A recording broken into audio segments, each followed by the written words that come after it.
Hello and welcome to another episode of the Pulse of Spokane. My name is Emmet Rice and I'll be your host for the day. I'm joined by Kaston from Crimson Hearth. Thanks How for you having doing me. today? Good. How are you? I'm doing great. Thank you for asking. Good. So tell me a little bit about what Crimson Hearth is all about. Yeah, so we opened up in October 21st of 2019, so just a little over a year ago, and kind of the perspective of what we wanted to bring was kind of doing really everything that we can from scratch. So we do like our own sourdough bread, and everything is fresh product. We make our own like batter for like our hot cakes, our crepes, whatever it is, make our own cinnamon rolls. So everything that we kind of do is trying to show people that, you can still go out to a restaurant and it's not stuff that just, kind of comes from a freezer, stuff that we make up and work hard for every single day and, put a lot of passion into it. And, there's a lot of creativity there. And so it's such a different, unique style of a restaurant. And it's been a lot of fun. It's a lot of hard work, but it kind of, I think, builds a little bit more of that kind of family-owned business atmosphere that we're really trying to go for. And Definitely. so it's that's kind of our main theme that we try to do that separates us from everyone else is just we make it all right here in house. What you see is what we're doing. So Yeah, that's yeah. awesome. I mean, Spokane's such a great place for food, and I think Yeah. the community's kind of looking for a, small family-owned, local-owned business.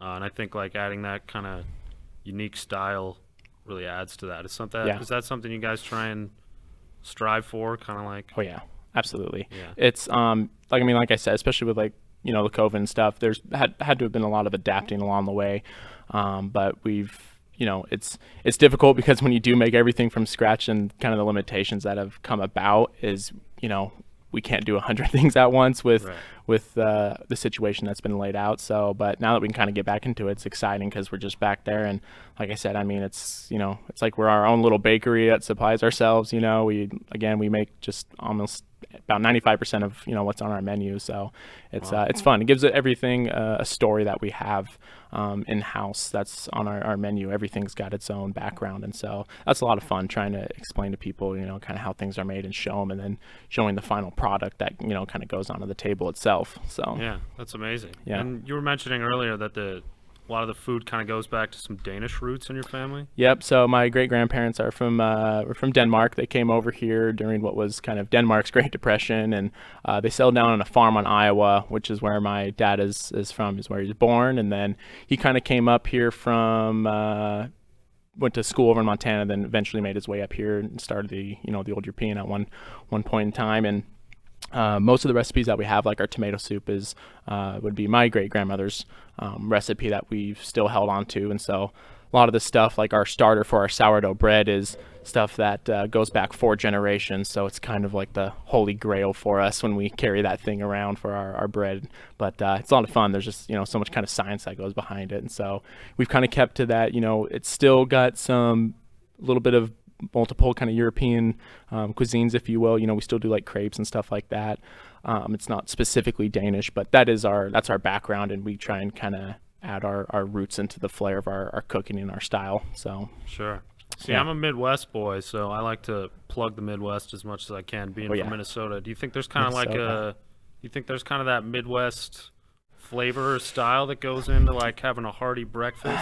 There's some stuff there. There's a gentleman there named Tony. He's kind of like an uncle to me, and he's from Minnesota actually, so he'd get a kick out of Cool. this.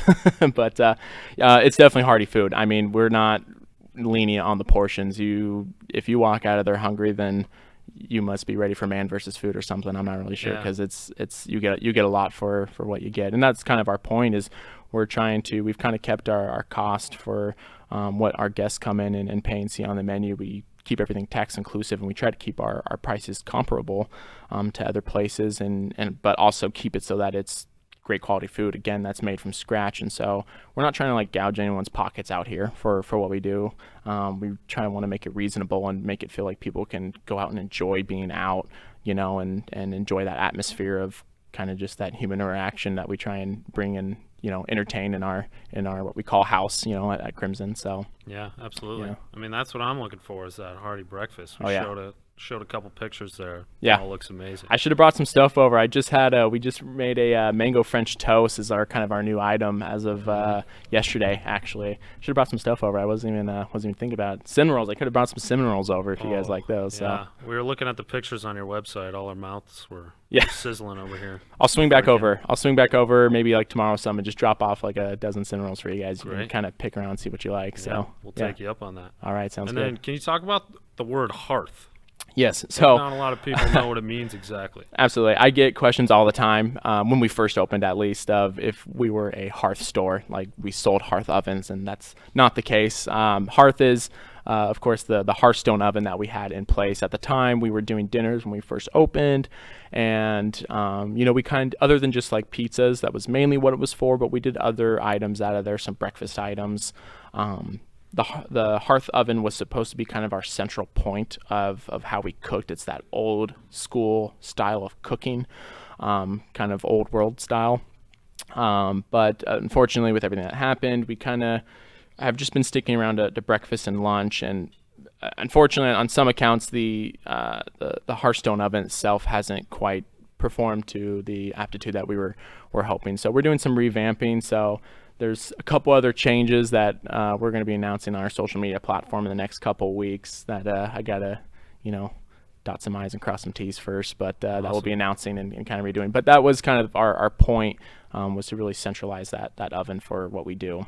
Great. So, well, hopefully we can get you some new customers for what's coming. Yeah, I'm always down for that. Yeah, that's great. It's been fun. It's I think that's one of the most exciting parts about kind of being new is just there's so many new faces that come in and you get a chance to really like interact with them and meet new people. And we're at the part of where, even though it's been a year, we're still building the business, and so that's exciting in its own way of just really getting our name out there, and being able to do stuff like this is awesome. So seriously, thank you again. Yeah, happy absolutely. to be here. I mean, Spokane's such a great place for local food. Like I said, what do you see as kind of the advantages of having a small local owned business in Spokane specifically? Well, for us, it's hard to say. I mean, the Valley community itself, I know when my father had the Old European, he built a great name and a great reputation there. And just based on whether it's the demographic or the businesses or the churches that are over there, for breakfast places specifically, it can be a hot spot.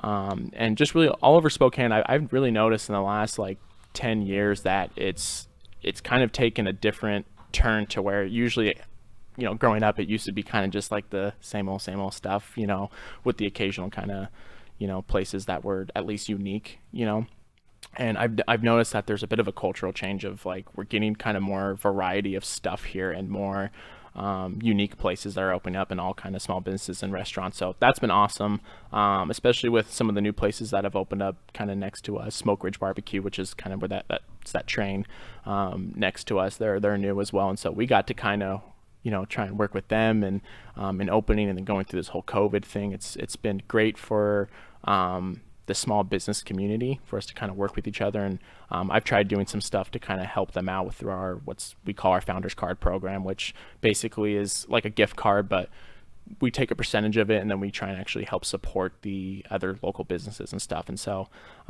anyways, to kind of loop around back to your question, is just that it's I think the Spokane area has just been really good, just because of the change that it's had, and that I feel like it's just taking a different turn to where it's opening up more doors for different opportunities of, like I said, variety of kind of what's here. You're seeing a lot more unique stuff kind of open up and give people more options to go out and try new things, which I think is awesome. I used to live in San Diego, and that's kind of what I was used to. It was like you just had so much different stuff you could go and do, and Spokane has really been opening up in that way, and so I think that's awesome. It's great for small businesses. The more small businesses that open up in a community and build that, they all just kind of benefit off of it. So it's been kind of fun to see, actually. Sure. Yeah, I mean, I've been in Spokane for 4 years, and ever since I've moved here, it's just skyrocketed in terms of small businesses and good local places to eat that aren't big commercial chains. I think it's amazing. Absolutely. Yeah. No, it's awesome. And like I said, everyone that I've dealt with, the small business aspects, some of the other like owners I've talked to are they've just been phenomenal people. So it's been fun to work with them, and really, especially with this COVID thing, how everyone's been trying to get creative and how we've been all trying to work together to help each other out and stuff. It's been a good side to see, especially in a year that's been kind of rough, to have kind of that, community there has been awesome. And I think just for that, people seeing that is just going to benefit those businesses even more.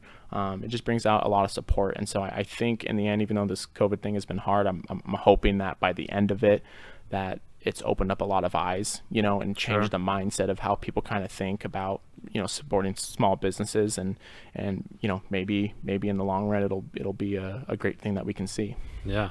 I think that's a great point, because commercial fast food chains, their business is skyrocketing during COVID, but I think it's causing people definitely to take a new eye to where you're putting your money and how you can support your community and your city. Absolutely. And then starting in 2019, obviously it must have been a quick turnaround getting into COVID. What was that like for you guys? It was interesting, because we had five months before the initial shutdown had happened. Some good stuff. So silver lining, I should say, a silver lining came from it, but we had just kind of been building, and because we were making everything from scratch, even in throughout like our dinner hours as well, there was a lot that we were working on and adjusting to and figuring out. And I think we got together pretty well and stuff. And as any new business that opens, there's things that you work out along the way. You have to go through the fire before you can really understand, And I would say probably right about 2 weeks prior to the shutdown, or maybe about 3 weeks, we were finally like right where we wanted to be. I mean, it was just consistent. I felt like we were just putting out quality was just phenomenal. Yeah. People were just flooding the doors. It was just like finally like, all right, we spent 2 years remodeling this place. Here we are. This is what we imagined. We're finally here. And then, unfortunately the news came about and turned some things around. But we were fortunate, at least, because we had a drive-through that we weren't planning on really using for some time, but it kind of forced our hand, naturally. And so it ended up being, for us, a good thing. It kind of pushed us out of our comfort zone a little bit. And obviously you just wish that the COVID thing never happened because of how it's affected people. But I try to take anything I can of like, you get dealt the cards that you do, and all you can do is just try and make the best of it, so. Yeah, it's a good way to look at it for sure. Yeah. And I think, we're open at 25% dining capacity right now. Yep. I saw the other day COVID cases are going down in 39 states. Yeah. Vaccination numbers are going up. Yeah. I think it's looking good for local-owned businesses. Yeah. I think like we said, I think people are definitely taking that framework of realizing where they're putting their money and whatnot. Absolutely. But yeah. Yeah, it's good. It's good to be seeing people inside again, see some faces. So definitely. Absolutely. Well, Kaston, thank you for joining us, and thanks for watching another episode of the Pulse of Spokane. We'll see you next time. The economy is getting stronger. Banks are lending again, and interest rates are at historic lows. Now is a great time to buy your dream home. The caring and knowledgeable professionals at Homes for You have been helping people just like you for over 20 years. They take the time to listen to what you want and will help you find just the right home in Washington or Idaho. Real estate is what we do at Homes for You, 928-5782, or visit online at homes4uspokane.com. This is River Ridge Frame Shop, called Frame It Today, where we can take your art, customize it, and get it ready to hang on the wall.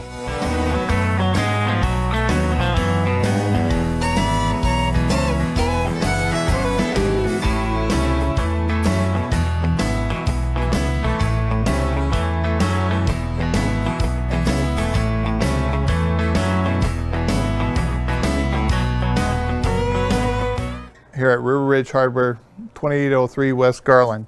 Weather in the inland northwest can wear you down. And if your gutters are in poor condition or you do not have gutters, you could suffer damage that could cost a fortune to fix. Rainman Seamless Rain Gutters has almost 30 years of professional experience in serving the inland northwest region and strives to ensure customer service that is second to none from the time you call to the end of the project.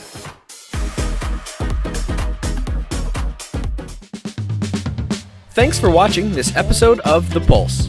We are where you are. Check us out on any of these other platforms as well as our website.